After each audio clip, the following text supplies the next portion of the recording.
What's up, guys? We are here at the Frida Cinema for the Award This Independent Film Festival Award Show, and I'm really excited to be here and happy to be back.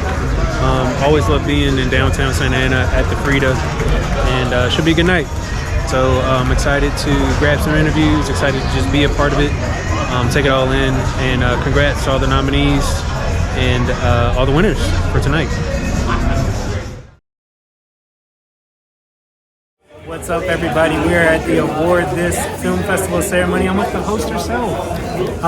You were just telling me how in the world did this even happen? Well, I'm just super excited that Chris Gore asked me to host this event, and like I said, I feel like I was awarded this opportunity from Chris, so it's gonna be fun. That's really cool. Tell us a little bit about, from your point of view, the importance of story making, because that's why we're here tonight.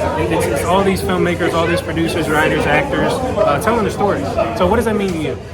To me, first of all, it's the fact that there are so many independent filmmakers and all the actors and actresses and writers that made this possible. Being here tonight is really amazing. The importance of storytelling is, everybody has a story to tell, and I think that your story can be inspiring to other people to never give up on their dreams and to keep going. And I think that, we all have a story to tell, so why not do it this way? So, do you normally host events, or is this kind of a one-time thing for you? Well, I'm a stand-up comedian, so I just love being on stage and being around people. So this is just such a wonderful opportunity to be able to, do comedy and entertain, but also be a part of such a big event where we get to celebrate and recognize all these amazing independent filmmakers who have poured their heart and soul into these films. So I'm so excited to announce the winners and to see who wins and to hear what they have to say upon receiving their awards. Thank you so much. There you have it from the host herself.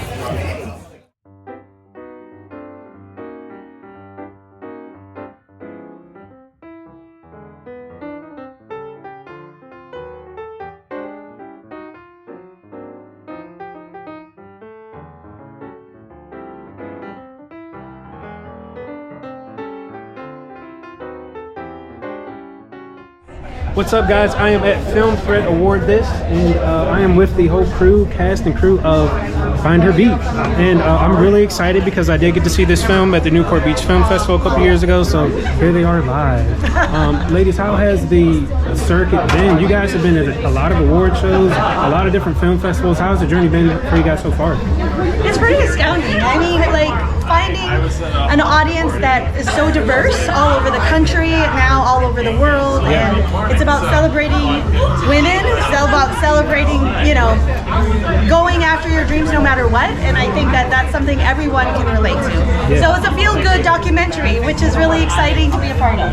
I know every person that I walked out of that theater, every person was moved in their hearts, and they told me how much it hit them in their heart and their soul just to see you guys just up there and just sharing your story. And that I believe a couple of you were at that film festival, and it was a group from San Diego.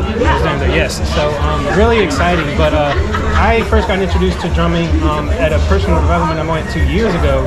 So just to see a group of powerful women up there, very moving. When you first made this film, did you realize it was going to go as far and as much as it did? I had no idea. I had confidence in Dawn, though. Dawn and Carrie, who's not here tonight, she's in Africa, but the two of them are phenomenons, and they can do anything, and so we knew that we could put our trust in them. Oh, thank you. And I have to say that, it still blows my mind how far we've come with this film, but when I look back, look who we have in front of the camera. I mean, these people are amazing, and I think this film proves that these stories are universal. That women's stories, that BIPOC stories, that queer stories are universal, and that's what we're seeing from audiences. We're not in niches, and it's been a beautiful experience, and I'm looking forward to more of them. Last question for you, ladies. Now that it's out, now that it's had this journey, where do you guys see it going? And what's your next move? Well, we're looking to hit the theaters in Japan, and that's extra exciting because a lot of the artists are based there, and that's their communities, and I'm really excited about that next sort of level of going global. Well, ladies, we're for you, we're with you, and thank you so much for being here tonight. Congratulations, and I hope you have fun. Thank you so much. Thank you. Ladies and gentlemen, we are here at the award-less film festival ceremony. I got my original first guest from the podcast, Mr. Tim Chisholm. He's nominated for 2 awards tonight for 2 different films, and we have his co-star with him tonight. Juliana Acosta, thank you. Juliana, thank you so much. Tim, how you feeling, man? I think I was nominated for 2 awards because if you've seen my comedy, it's definitely number 2. It's a big old number 2. Tim the Source Chisholm. Now it's funny, it's cool, it's outrageous, it gives a representation of a demographic nobody ever talks about. Have you seen it? I have not seen it yet, but I'm excited because now I know them. And you know what? It has only led to bigger and better things. We got a TV deal out of this movie, The Success, and we already have another movie, an action movie about a bounty hunter, and it's going to be in contention for next year. So it's just, the ball keeps rolling. We keep working. That's what guys like you and me do. We don't stop. Exactly. Yes, Tim, you are always working on something, man. You always got your hand dipped in many different pots. So I'm just excited to see you here, man. And just being here tonight, that's a win for me. Well, and if you like theater, Juliana is on top of the theater scene here in LA, in the Southern California area. Southern California, I do run a community theater, Teatro de las Americas in Oxnard, California. So please come on out, Latino theater, Spanish-speaking theater. Tim, thank you so much. Congratulations to you guys. I appreciate it. Have fun tonight, and thank you. Thank you so much. Thank you sure, so very brother. much. For sure. Thank you. I got Mr. Dylan with me right here, star of Hell's Coming For You. Hell's Coming For You, yes. Out on Amazon Prime right now. correct? Amazon, Google, YouTube, and other platforms. How has that journey been for you so far? It's been an incredible journey. The movie was incredible to me. It's about a disabled bounty hunter on a mobility scooter. So it's full of action, and we got some hot air balloon scenes. We've got guns and explosions, and just a lot of action. It's a great, great movie. Did you ever think you would be in that position?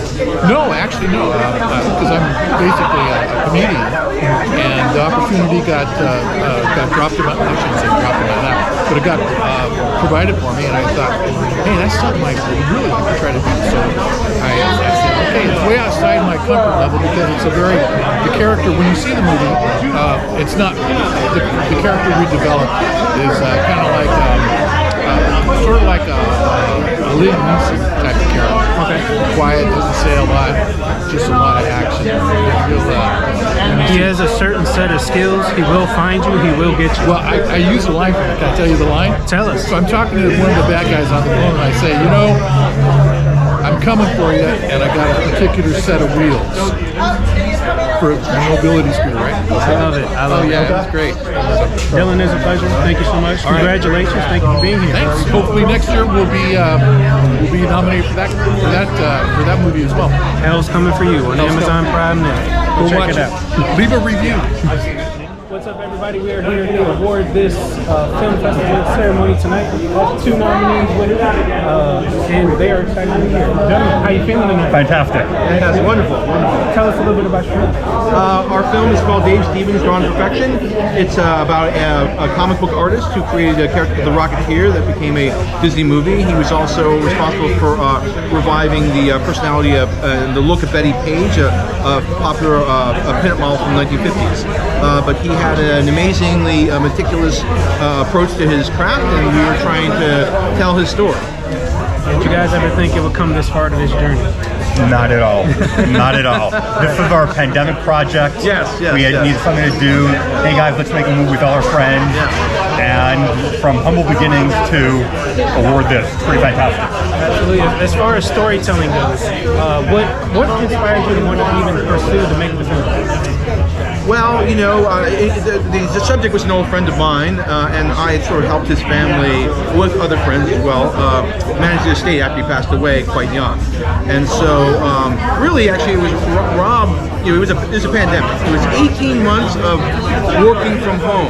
You know what I mean? Is what this was, and just looking for something to do creative, make something. You know what I mean? While we couldn't do anything else. We were able to do all the pre-production during the pandemic, and then once the world unlocked, we went out, shot the interviews, did posts, and it was a great experiment because we'd never done that before, and it came together And apparently it worked. Success. Yes. Well, hey, congratulations, guys. Thank you so much. Thank you very much. for being Appreciate here. it. so much, Thanks, Justin. Thanks, man. Appreciate it. Have a great time. What's up, ladies and gentlemen? We are here at the Award This Film Festival award show ceremony, and I have with me the filmmakers and the producers, creative directors of Out in the Ring. Guys, tell us a little bit about your movie. So Out in the Ring is a documentary that explores the history of queer representation in professional wrestling from the 1940s to 2023.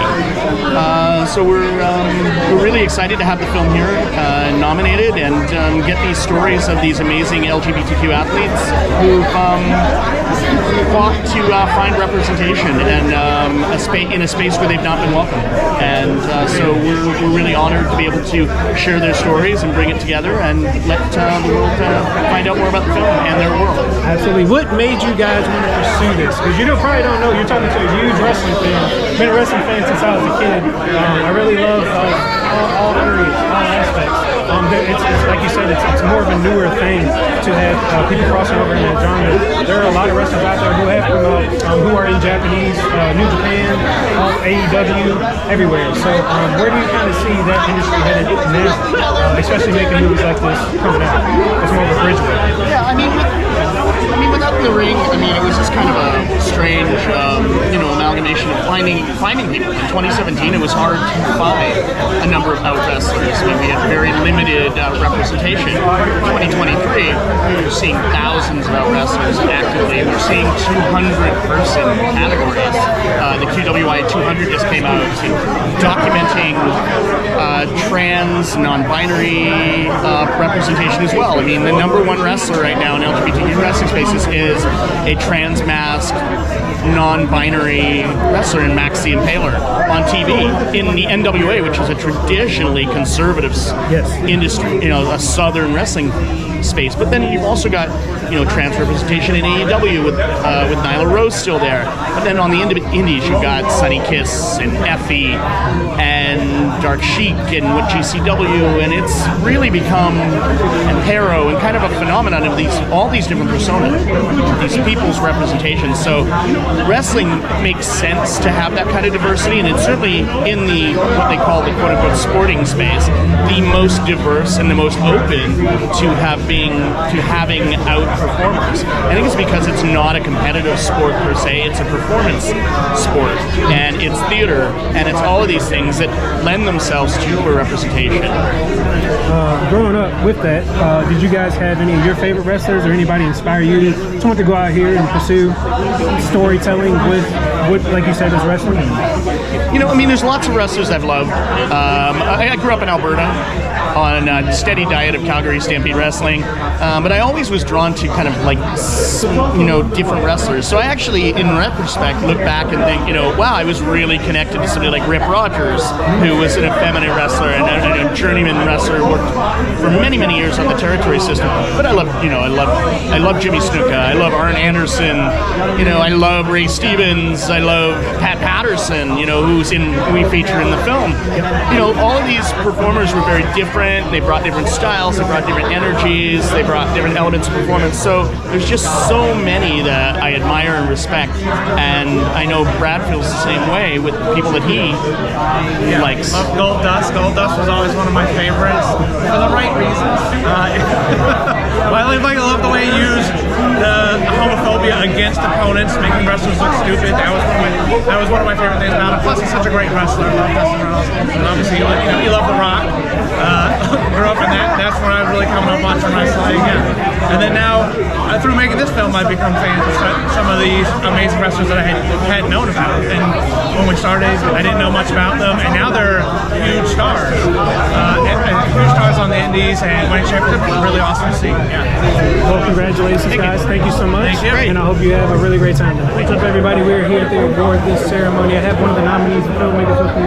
And tell us a little bit about your movie. Hello, my name is Christopher Cooksey. My movie's The Quantum Terror. It's a combination of pseudoscience, surrealism, and Lovecraftian horror that was shot in and around my my house for about $15,000. We did a lot of practical effects stuff. Got some really talented people in there. Got some help from Oscar winners because they saw what we were doing and thought it was worth supporting. And suddenly I got a great review on Film Threat, which knocked my socks off because I was opening up that link the first time I saw it thinking, here's where I get roasted. And it was a 9 out of 10 from, and I'm suddenly forgetting the name of the person that reviewed it. It was something Talbot Haynes. But I am forever grateful for such a wonderful review. Film Threat cares about actual cinema, and they got it. They understood what we were doing. So I flew out here from Texas. I thought, you know, if it was a film festival or a convention award or something like that, I'd be like, no big deal.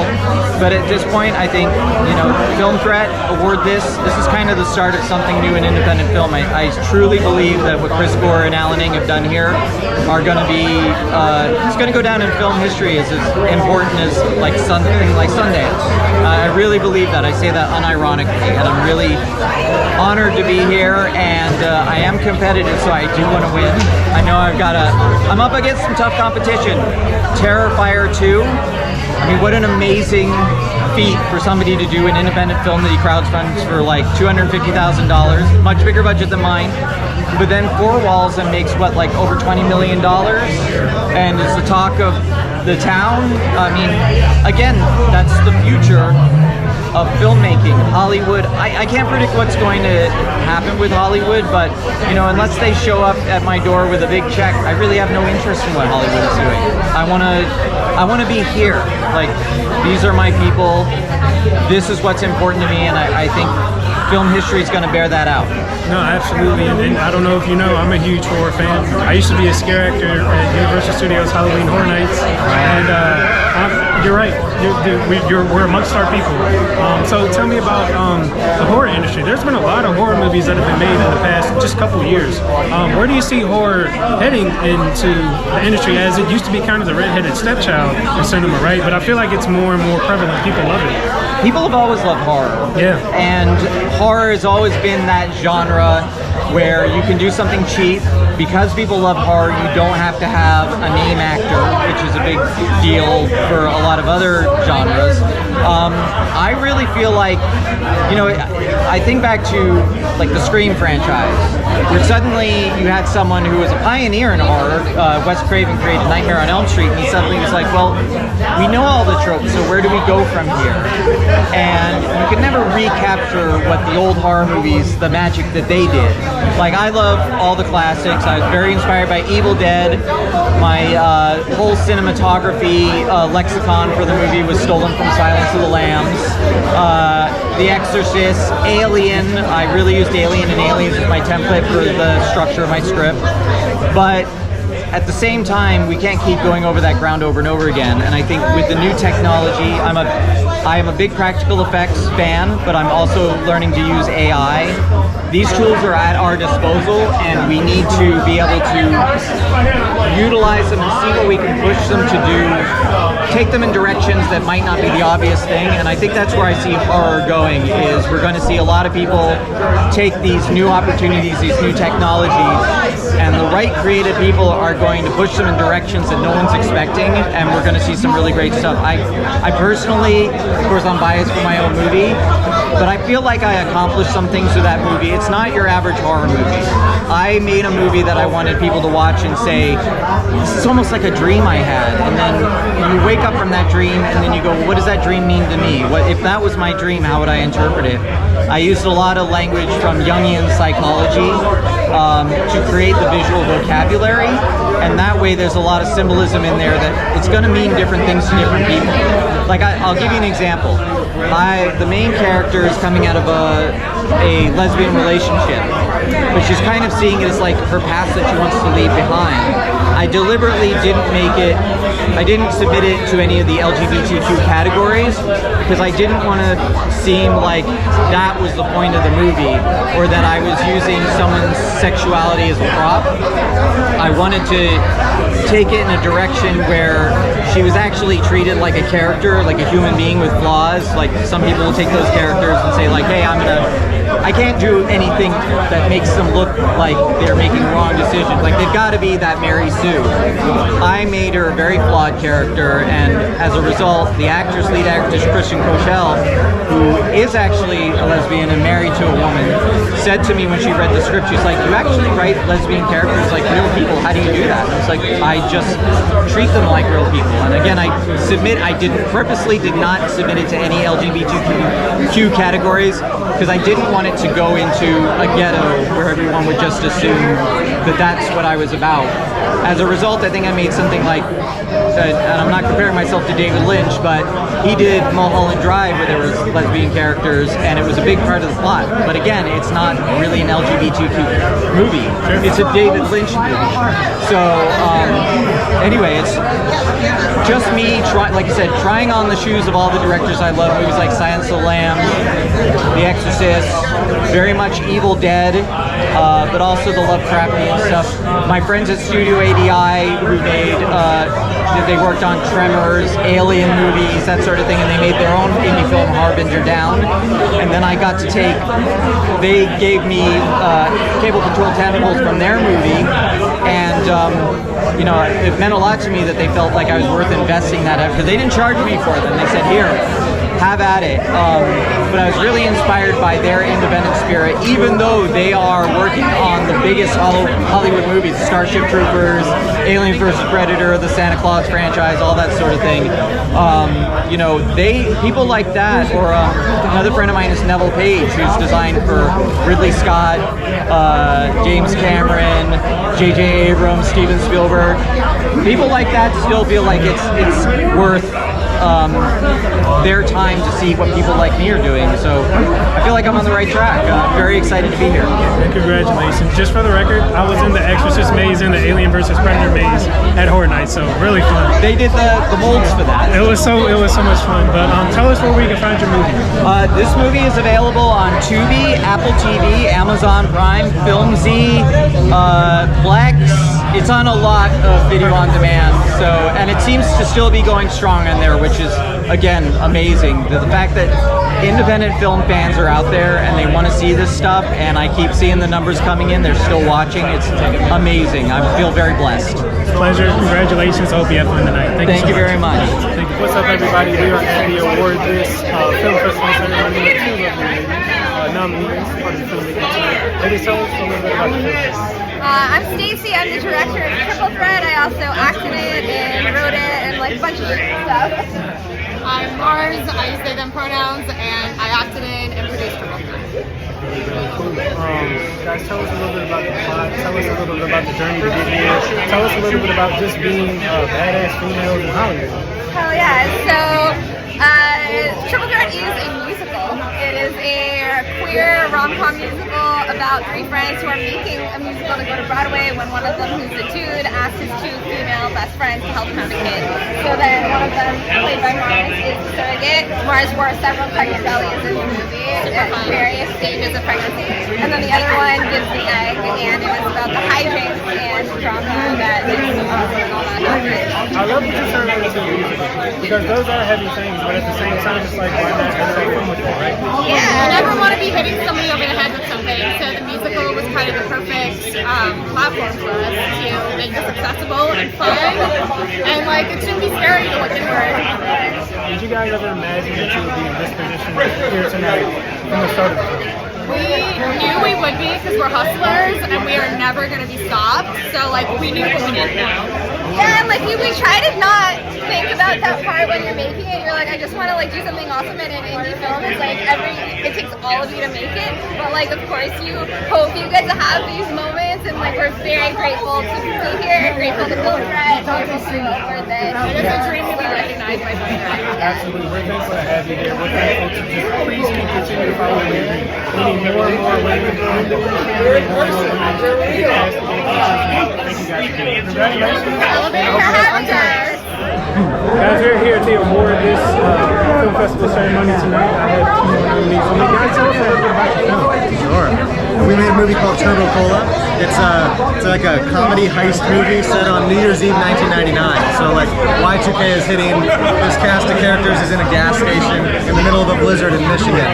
And the main character has this crazy epiphany that he can swipe like $80,000 from the ATM that night if he plays his cards right. And so it's a coming of age movie. It's a lot of fun. It doesn't take itself too seriously, and it's you know. What inspired this movie? Oh man, this movie was a long time coming. Yeah. It's based on a play that we kind of took and adapted, so the characters are all based straight from that play. And the movie itself was inspired by movies like, you know, people have called it like Clerks meets Ocean's 11. You know, it's kind of got that kind of vibe of A little bit of The Great Escape. yeah. Good stuff. That's right up my alley. Yeah, nice man. So, guys, thank you so much. I appreciate it. Congratulations. I hope you had fun tonight. And last question for you: did you ever think you would be here in this opportunity first starting? No, No idea. this is our first film. It's crazy. So Yeah. to be where we are now is it's all gravy. All right, guys, we're here at the Award This Film Festival ceremony. I have yet another nominee with me. Sir, tell us a little about your film. Yeah, it's called Only in Theaters. Only in Theaters is a documentary film about the Laemmle Theaters, which is an art house cinema chain, but it's a family business that's been around for 85 years and has this astounding legacy story. Goes back to the origins of Hollywood. There's been a Laemmle in the movie business ever since there's been a movie business, and the Laemmles have affected generations of filmmakers. We followed them over about 2.5 years and made this film, which opened about a year ago and has traveled around the country. We've had about over 100 screenings all over the country and done quite well. Ultimately the cause at the bottom of the film is really about getting to a movie theater, making sure you come out, get to feel the community like we are here tonight, getting a chance to join with the other filmmakers and really feel what it's like to be around people. It's an important thing. Absolutely. And I'm so glad that you are telling this story, because I actually used to work at Universal as a scare actor. No kidding. And that's how I learned about Carl Laemmle and his family. I started following I believe it's his niece. Yes, his niece, right? Yes, that does the YouTube channel. Right? Yes. So I'm glad that story is being told even more throughout the theaters. Thanks. Did you imagine that when you first started that it would ever come this far and be where you are tonight? No, look, you know what? There's one thing you need to make a movie, an independent film particularly, but yes, you need the money, yeah, you've got to have the idea, but you have to have this sort of astounding amount of passion to keep it going. Yes. Because it is, it requires everything you have and then so much more. We had this idea. I was very attracted to this legacy story, this amazing legacy story that is the Laemmle family. But it turned into something else because we followed them over the most tumultuous 24 months of their history, of their almost 100-year history. And so, it's wonderful that the film has connected with audiences and inspired them, reminded them about why it's important to go to movies, and really beyond the headlines, what the cost of technology has been on these palaces, on these things that are so important to the art form. Movie theaters define the art form, and it's a celebration of them and that. And I'm thrilled to be here. Thrilled to be here. Congratulations! Thank you so much. Thank I you. hope you enjoyed. What's up, everybody? We are at the red carpet for Award This. I'm with John and Rick. John, Rick, tell us guys a little bit about your film. I'll do the short version. It's a all puppet sketch comedy, very heavily musically infused. So it's like a Kentucky Fried Movie meets the Muppets, but not R. It's PG-13. But yeah. A couple little close. We toe the line. No nudity. Keeps it family This time. friendly. This time. There are pasties. There are pasties. There are yeah. pasties, but no nudity. So that's the movie. Yeah. No F-bombs. It's about positivity too. Yeah. Guys, tell us a little bit about what inspired this film. We've been doing this as a team for about over 20 years, so we made it as like a love letter to the whole team and the group. And also it was a pandemic film. We really made it during the pandemic, so it was very much about just finding joy again. Trying to do something during that time too. Yeah, and we made it happen. Here we are. Tell us about the art of puppetry, because I've had the pleasure to see Jim Henson's puppet show, Puppet Up. That's been at Knott's Berry Farm and other places. So tell us a little bit about that medium and how you guys seeing it uses to continue to tell stories. Yes, I always tell people it's not a genre.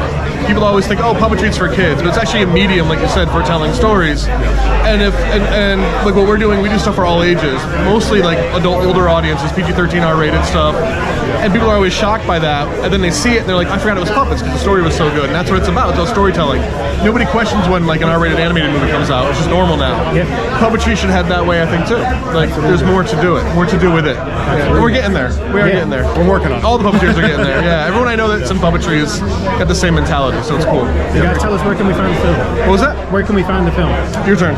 Right now on DVD only at elmwoodproductions.com. We are trying to work on distribution for the film. Like I said, we're taking our time. Yeah, our other film, Head, it's a puppet horror movie. It can be found on Tubi, among other various websites and services. With this one, we have a limited edition DVD. You got a DVD. Old gotta school. Go old school.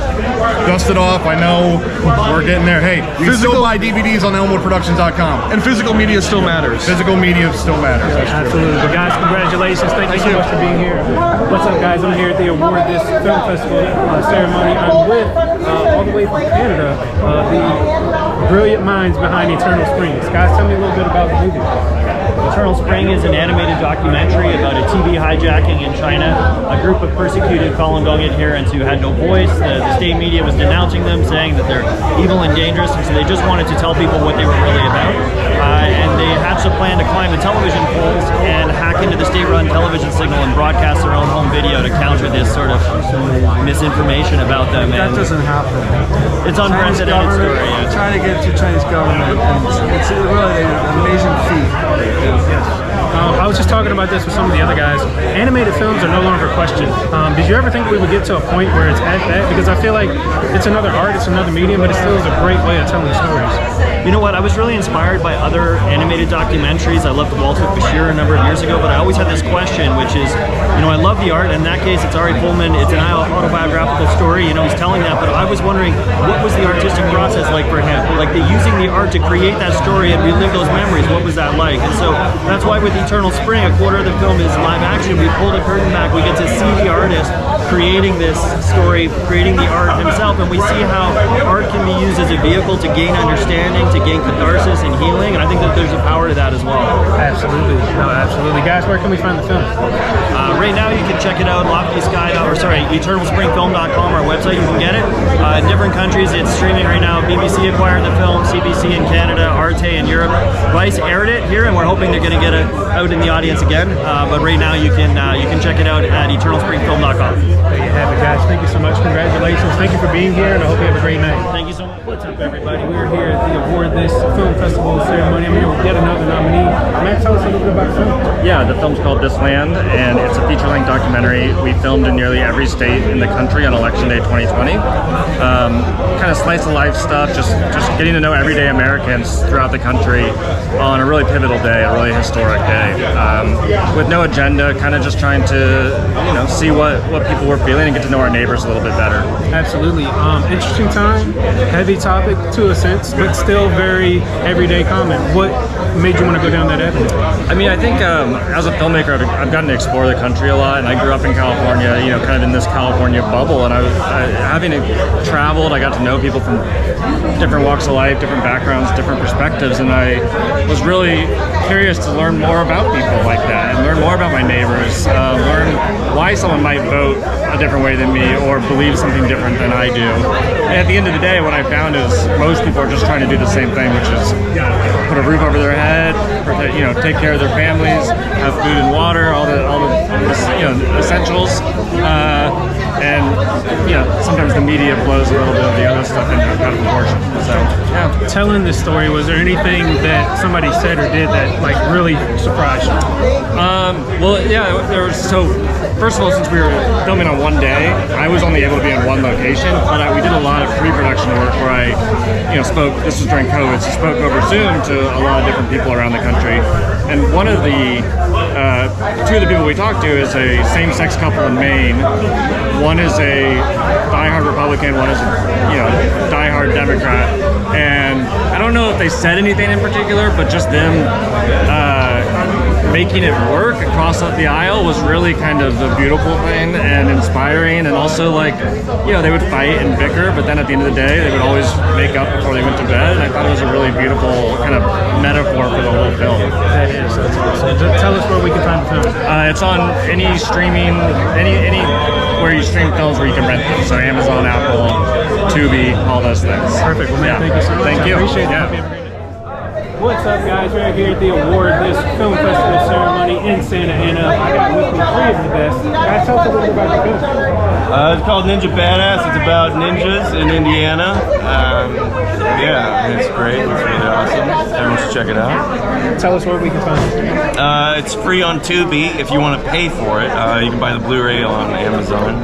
Tatiana is one of the stars of the movie. So is my mom, Tammy, right here. Really cool. And me. And it all is stars of the nominated. movie. It's nominated for What the fuck? Yeah, what the or the what WTF. And it for sure lives up to that name. It is. I don't know how we could lose this, honestly. We'll see. I can't. I honestly. It's crazy. When you guys first started out, did you ever think you'd be here tonight with this opportunity? No, I didn't. Well, so I told some other guy, and I'll tell you, but like 20 years ago when I was writing when I first started writing Ninja Badass, I was reading Chris Gore's Film Festival Survival Guide, which is crazy because it's like that's what, you know, inspired me to make movies and stuff. And now I'm here at his award show with this movie that I was writing way back then that finally came out. I mean, it took forever to make it, but yeah, it's pretty surreal. Shout out to Chris, shout out to Film Fest. Guys, thank you so much. I appreciate it. Thank you. What's up, everybody? We are at the award this film festival ceremony. I'm here with the brilliant mind behind 18 and a half. Dan, tell us a little bit about the movie. Oh, the movie 18 and a half. It is a Watergate era comedy thriller about a young woman who works in the Nixon White House, gets a hold of the missing 18 and a half minute gap in the tape, tries to leak it to a reporter, and they run afoul of hippie swingers and nefarious forces out together. See, brilliant mind. I love that. Yeah, thanks. Tell us a little bit about where we can find it. It is now, I mean, we played 25 festivals. We had a 60-city theatrical release. It played on 7 airlines around the world, including Batik Airlines in Indonesia and JetBlue here in the States. But I think the easiest way now is it's on Stars with a Z, and it's in heavy rotation on Stars. But I think you can also probably get it on Amazon Prime and other places like that. And then, big secret, big reveal right here. You heard it here first. The DVD is coming out in just a few months, and the DVD has a 2-hour-long making of documentary about how we made this crazy film in the middle of a global pandemic. The making of documentary is a half-hour longer than the film, so it must be good, or at least overstuffed. But it's so that's coming out this spring, and we're very excited. And it's truly an honor to be awarded this. I've been a presenter and I've been a past winner, and it's come a long way in just a few short years. So. There you have it, folks. Go check it out. What's up, everybody? We are here with Mark at Award This at the Film Festival ceremony. Mark, tell us a little bit about the film. Yeah, my film's called Pulp Friction, and it's a parody of, you guessed it, Pulp Fiction. I'm a big fan of the film. A couple years ago, I was at this party up in Hollywood. I met this guy who looks just like Samuel L. Jackson, and he was literally dressed as Jules that night. I said, you know what? Let's do something sometime, you know? So post-pandemic, I wrote this little script and we filmed it, and here we are 2 years later after its film festival debut. And it's just great to be here. A lot of these film festivals are money grabs, but this is cool because Brett is a very credited source, and it's just an honor to be nominated because I don't expect to win. Yeah, no, absolutely. When you first started this, when you first met the guy that looked like Samuel L. Elliot Jackson, Branch Jr., yes. Did you ever think you'd be here tonight? Yeah, of course. No, I'm really kidding. No, I didn't actually. No, I did submit the film to be reviewed because I think that's a good. You know, a lot of these filmmakers, they make a film and they put it out there and that's it. But, you know, marketing is part of filmmaking, to be honest with you. It is a film business. So, but did I ever think I was going to be nominated? No. Was I hoping? Yes. But I did not think I knew I was going to be here to party, but not to be nominated. So it is an honor, as they say. Mark, where can we find this film? I'm going to go ahead and release it on YouTube, actually, because it's done with the film festival circuit. There's not much more you can do with a short film like this. So, yeah. DM me if you want to check it out. I'll send you a link. There you have it. At the Mark Atkinson. There you go. Mark, thank you. I appreciate it. Thank you. Appreciate it. What's up, everybody? We are here with Mark at Award This at the Film Festival ceremony. Mark, tell us a little bit about the film. Yeah, my film's called Pulp Friction, and it's a parody of, you guessed it, Pulp Fiction. I'm a big fan of the film. A couple years ago, I was at this party up in Hollywood. I met this guy who looks just like Samuel L. Jackson, and he was literally dressed as Jules that night. I said, you know what? Let's do something sometime, you know? So post-pandemic, I wrote this little script, and we filmed it, and here we are 2 years later after its film festival debut. And it's just great to be here. A lot of these film festivals are money grabs, but this is cool because Film Threat is a very credited source, and it's just an honor to be nominated because I don't expect to win. Yeah, no, absolutely. When you first started this, when you first met the guy that looked like Samuel L. Elliot Jackson, Branch Jr., yes. Did you ever think you'd be here tonight? Yeah, of course. No, I'm only kidding. No, I didn't actually. No, I did submit the film to be reviewed because I think that's a good. You know, a lot of these filmmakers, they make a film and they put it out there and that's it. But, you know, marketing is part of filmmaking, to be honest with you. It is a film business. So, but did I ever think I was going to be nominated? No. Was I hoping? Yes. But I did not think I knew I was going to be here to party, but not to be nominated. So it is an honor, as they say. Mark, where can we find this film? I'm going to go ahead and release it on YouTube, actually, because it's done with the film festival circuit. There's not much more you can do with a short film like this. So, yeah. DM me if you want to check it out. I'll send you a link. There you have it. At the Mark Atkinson. What's up, everybody? I'm here with the man himself, Nick, at Award This Film Festival ceremony. Nick, tell us a little bit about the film. Well, it's called Talent Keyhole. It's a movie about the interaction with technology and the surveillance state, and I play a creep. And I got booed the first time it showed, so I was very proud of that. You made the audience feel something. Mission accomplished. Exactly. Yeah, exactly. So when you first started out, did you ever think you'd be at something like this tonight? No, not in a million. I mean, I'm just lucky. I'm just glad to be here. I mean, it was a fluke that I was in the film because one of the actors canceled and the director called me up, and I just showed up and did the shoot, and it was a good choice, I think. It's all about timing, right? Yeah. Tell us where we can find the film. It is on Prime. Perfect. There you have it. Go check it out, Nate. Thank you so much. Justin and Justin show. Yes, that is what's happening. I'd award this film festival ceremony. Justin, tell us a little bit about the film. Yes, so I'm Justin Levine. Our film is Planet of the Astronauts. It's a micro-budget indie comedy adventure film that we actually shot with my production company that I founded called Justin Levine Studios, JSL Studios. And we're very excited because right off the tail of this, we're making a much bigger, lower budget this time film called Back to the Present that we're currently in production on, and we were shooting all over, Utah, Arizona, Florida this summer, and we're going to shoot in France and Italy as well in the spring. But this film was our first film that was actually theatrically released. Planet of the Astronauts was in theaters across the Northeast, and during that release at a cinema in New Haven is when a representative of Film Threat, his name is Bobby Lepire, who you probably know of, he actually came to a screening during one of the theaters where we were releasing the film, and he watched the film and loved it, and here we are. So we're very excited to be here. We flew all the way across the country from New York, from the center of the Big Apple all the way to, the best place in California, which is Santa Ana, and we're so happy to be here. And honestly, I think this is fantastic because Film Threat is the epitome, and as is Award This, of course, is the epitome of truly independent film. So to be recognized by an entity that recognizes truly independent film is an honor, a privilege, and a joy, and I'm thankful that there is such an outlet for truly independent film. And as big as we grow with our films that in the future, that independent quality of our films will always stay, and our goal is as big as our company becomes, we want to continue to champion independent films. And so that's why we're so intertwined with what Film Threat's all about and what Award This is all about, which is why this is a match made in heaven, and we're so happy to be here. And that's just on who I am and why I'm happy. I love it. Justin, tell us where can we find the film? You can find the film actually on demand. It's at justinslstudios.com. You literally click on demand and you find it.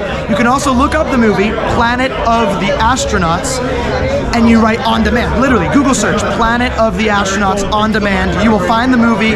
It's $5.99, but I promise it is worth it. It was on Tubi for a while as well, and it was in theaters, but this is if you want to watch it now, that is how you're going to watch it. You can also keep an eye out for our next movie, Back to the Present. That one will be actually theatrically released worldwide. So that is really exciting. That'll be easier to find, but I recommend looking for Planet of the Astronauts while it's still super relevant, and we're really excited about it. And definitely, if you want to have fun and enjoy and everything, go watch Planet of the Astronauts. Wavehealernation, Tsunami Healing, there you have it. Justin, Exactly, from a Justin to a Justin. We have yet another nominee with us, and I'm so excited to have you and have you here with us. Tell us a little bit about the film. Oh yeah, sure. The movie is Creatures of Necessity, and basically it's a different perspective on a kidnap, where basically the person kidnapped is breaking the third wall. It's a very, how do I put it? It's a dark comedy, which we see the perspective of her being kidnapped from her point of view, and we get to see three different people that basically were their cultural realities, what's going through their head, the different points and perspectives just start to clash with her own thought process. So the audience gets pulled in from her perspective, where we get to see her as she breaks the fourth wall and she lets the audience know what she's thinking and what's really going on. I love the idea of that. That's just so. No worries, perfect. I love dark comedies anyway. Oh my goodness, that's so much fun. Oh, thank you so much. From the start of your journey until tonight, did you ever imagine that you would be in this position, sharing this with everyone? Absolutely not. I did not. Actually, this is, how would I put it? This is like a beautiful layer of oxygen that you're getting with people that see things from your point of view. So it's almost like we all see ourselves like outliers and outsiders in this world, and in this kind of environment you get to realize you're not alone, that there are lots of people that are in your perspective of life, that see the goals of what you want to do, the goals of your art, the kind of way you're driving towards your art. So yeah, it's great to be here. It's great to get here and justify basically the blood, sweat and tears that got us here too. Wonderful. Tell us, where can we find the film? Tell us, where can we watch the film? Yes, it's available on subscription on demand on Amazon Prime. Perfect. So you can get it in there. So it's available for all to see.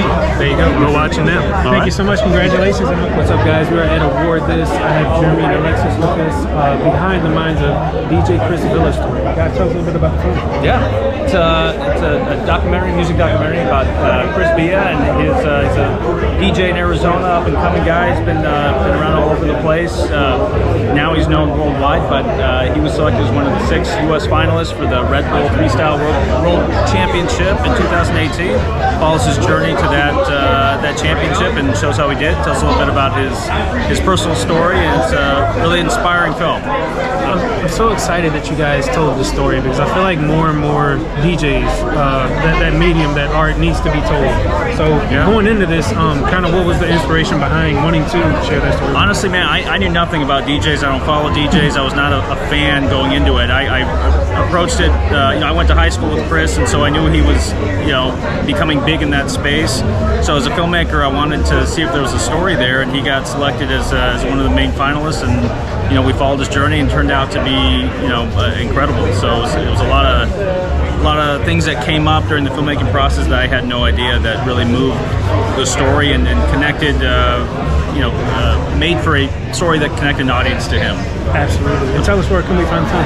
Yeah, it's on pretty much every streaming platform. It's Amazon, Tubi, YouTube, Google Play, so all those. So it's distributed by Indie Rights. Well, guys, congratulations, and thank you so thanks, much. man. I appreciate it. it. All right, guys, we're here at Award This on the red carpet. Andrew, tell us a little bit about the film.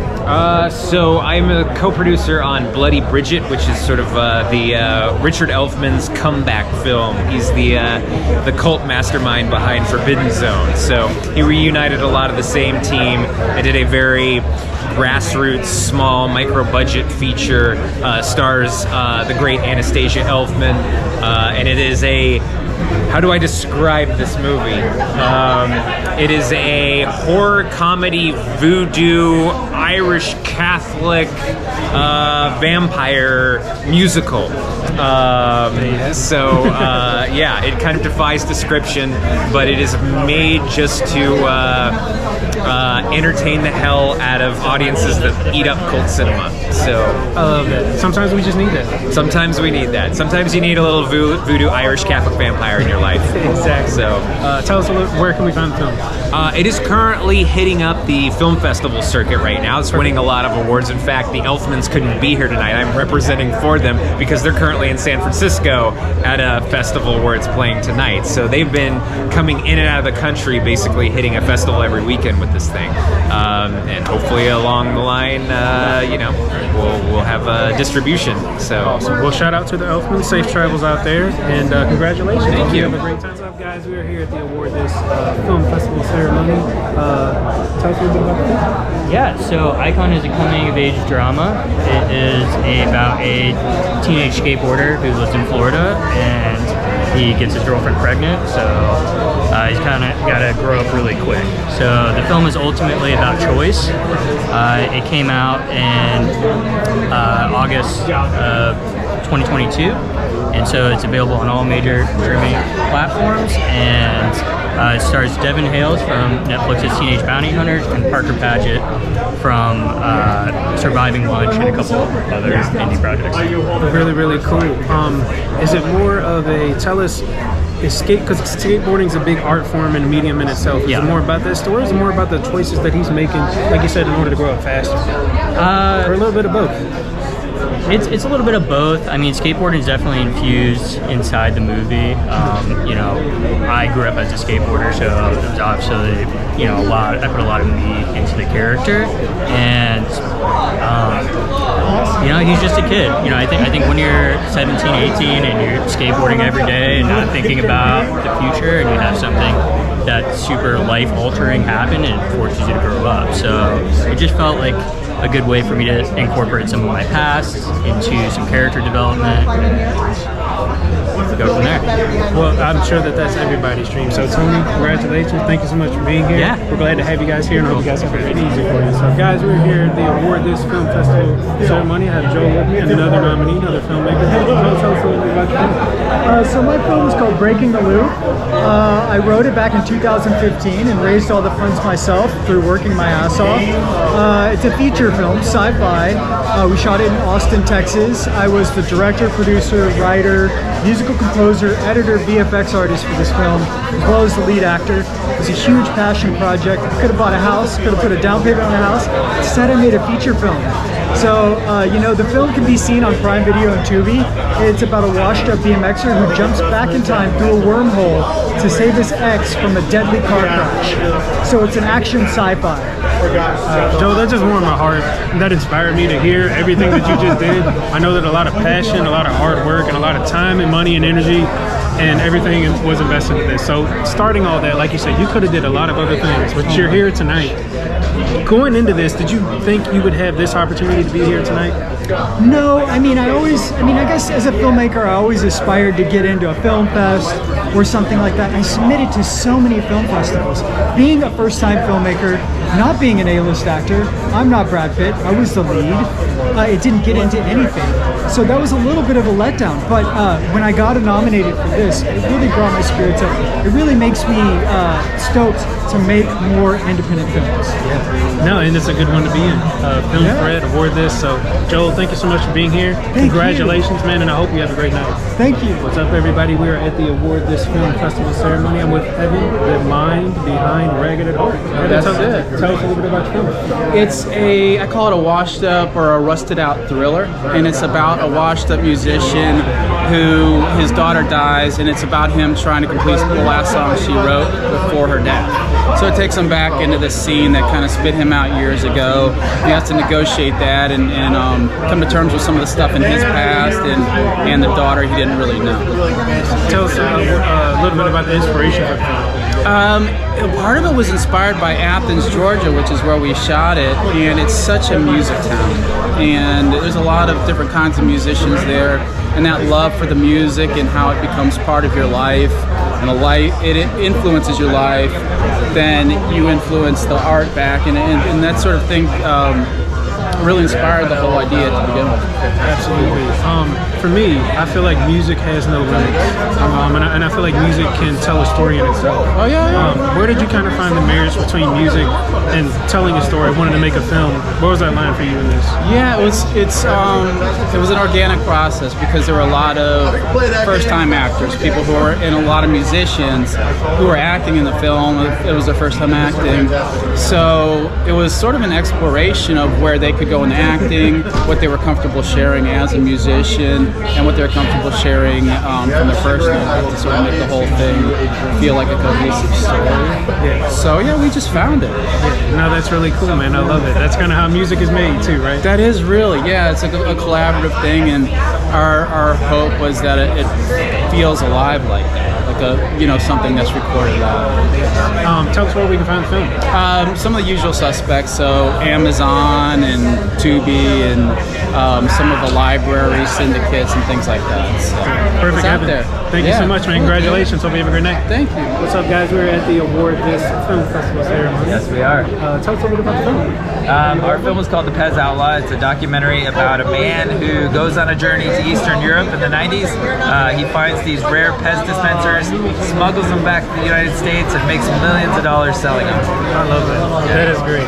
Sometimes we just need that. It sounds like you guys have been on quite the journey. You've been at a lot of film festivals. We have. A lot of shows. Yeah. Winning a lot of awards. A few. So, yeah, tell us what the journey's been like so far. I mean, it's been great.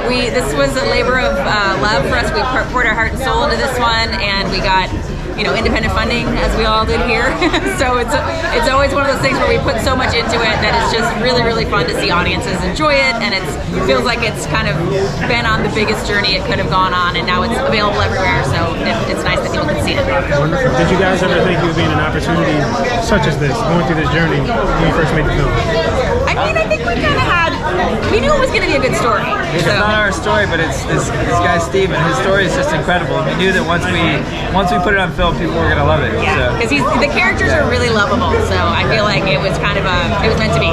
You guys have a favorite Pez machine? I mean, I feel like because of our movie, if you see the movie, the Bubble Man is the one. Okay. Yeah, the Bubble Man. Bubble Man. Great. Yeah, but guys, thank you so much. Congratulations. Thanks for up, everybody. I'm here with Chad at the Award This Film Festival ceremony. Chad, tell us a little bit about the film. It's about a group of older women who meet for their monthly bunko night in Jersey, and as they're meeting for the first time post-COVID, someone passes. So they're deciding throughout the film if they should continue, if they should call it, and it's about a little bit of redemption, a little bit of loss, and communities coming together, and also a lot of love for women with an age experience, let's say. Absolutely. Yeah, tell us a little bit about the inspiration behind this film. Well, the director, Kevin Bible, wanted to honor, I believe, his grandmother and older friends of his. And Mike Hayes, the writer, is from Jersey, and he knew a lot of women like this who played bunco, and wanted to celebrate that kind of community because there's not always a lot of older women in film, and kind of just a nice story about that lifestyle and that kind of love for, gals coming together, having a fun game night. Yeah, no, absolutely. I think we're starting to see more of that as industry widens and progresses, just different stories across. Yeah, like in a hopefully sincere way. Like this was coming from his experience and love of his grandma, and it was just a great cast too. Every single lady in it was just fantastic. They're all great actors, and I get to play the grandson. I'm a total dickhead throughout it, so it's great. It's fucking fantastic. No, that's great. And I think, like you said, to your point, anybody, no matter what the age, whoever they are, they can connect with community. Yeah, like you were saying. That's the subtext throughout it. So where can we find the film? YouTube. Bunko Babes is on YouTube. You can type in that and Kevin Bible or Mike Hayes as well. Perfect, Chad. Thank you so much. Thank you for being here. You're welcome. How you doing, guys? We're here at the Award This Film Festival ceremony. I have Scott, the filmmaker and mastermind behind This Is War. Scott, tell us a little bit about the film. Yeah, it's a film that pulls the curtains behind, everyone knows them with the mask. This is them without the masks, and it's nothing like you think. You think of Guar documentary, it's not it. You're going to get something totally different, and we're super proud of it. Really cool. And tell us where can you find it? AMC Plus, Shudder, iTunes, Amazon, pretty much anywhere. That's wonderful, guys. Thank you so much. Congratulations, and have a great night. Hey guys, we're at the Award This Red Carpet with Alejandro. So tell us a little bit about the film. The movie's called The Wrong Guy. It's a short film. It's a thriller comedy about a banker who thinks he's hotter shit than he is. And when someone crosses him in the supermarket, he's about to mess with someone he shouldn't mess with. So it's a delusion of grandeur that turns really acid and dark. I love it, man. That's great. Tell us a little bit about the inspiration of where this came from. I like dark comedies a lot, and I feel that I love schlubs that think that they're better than they are. And as I was telling him, one of the influences was remember those old school '90s shows from Nickelodeon? Yes. Imagine a rated R version of that. That's what it is. We're there. I love it. That's great. A lot of cuss words, a lot of violence, and that's what it is. So like Ren and Stimpy or Rocco's Modern Life, did you take with humans and some shooting. Okay, that's exactly what it is. Awesome. Yeah, I'm all for that. Check it out. It's on YouTube. I was gonna say, where can we find the film? On YouTube for free. Anyone can watch it. Wonderful. No excuse. Support indie cinema. Alejandro, thank you so much. Really nice to meet you. Thank you. We're here at the red carpet at the award ceremony. Guys, tell me about the film. It's about a United States Marshal, Bass Reeves. It's a historical fiction and also a Western, but it's more of a historical fiction. Most Westerns don't have so much color as we have. Our cinematography is beautiful. We portray the most successful lawman in United States history. He had over 3,000 of the most dangerous criminals arrested and brought in. He remarkably only had to kill about 13 people out of the 3,000. And we have a pretty graphic scene at the beginning that's hard for some people to watch, but it portrays truth. And there's no skin that shows. Your mind kind of fills in the blank. But Bass Reeves was an incredible person in our history, and he's wonderful for people to know about. Yes, it's so funny. My cousin we were just talking about this. You guys are streaming live now. Is it Hulu or is it Paramount Plus?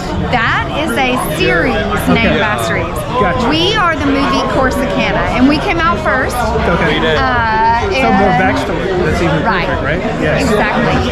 So our movie portrays the historical data that people have about him, and we did take liberties with the fact that he wasn't quite so far south as Corsicana, Texas, but we incorporated a little underlying Texas oil history throughout the film, along with the story about Bass Reeves.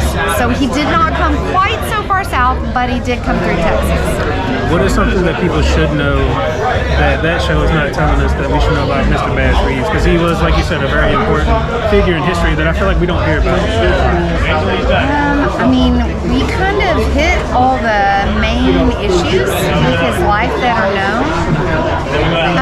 But one thing people kind of don't realize when they first are watching the movie is that it is a true story.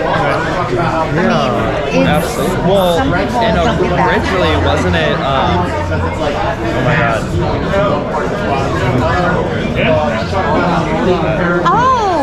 That's something interesting. The Lone Ranger. That's kind of interesting, and obviously we don't talk about that in the film. Yeah. He's right.